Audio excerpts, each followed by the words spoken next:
তোমাকে বলে রাখি, তোমার রব কি দিয়েছে তোমাকে?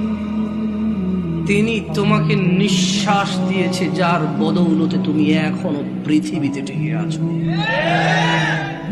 যদি তোমার রব তোমার থেকে এই নিঃশ্বাসটুকু ছিনে নেয়, তোমার শরীরটা 24 ঘন্টার ভিতরে ঘৃণিত হয়ে যাবে। কেউ সোজা মুখে তাকাবে না, নাকে কাপড় দিয়ে তোমার দিকে তাকাবে। নয়াপাড়ার রিক্সার ড্রাইভার, ফসলি জমিনের শ্রমিক, গার্মেন্টসে কাজ করা বোনেরা আমার, অথবা গার্মেন্টসে কাজ করা ভাইয়েরা আমার, যাদের ঘরে ফ্রিজ নেই, টিভি নেই, সোফা, আলমারি, খাট, কোনো কিছু নেই, যাদের ঘরে কিছুই নেই, তাদের বলতে চাই, তোমার নাক থেকে নিঃশ্বাসটুকু চলে গেলে ওই স্বর্ণের খাট পালং তুমি অনুভব করতে পারবে না।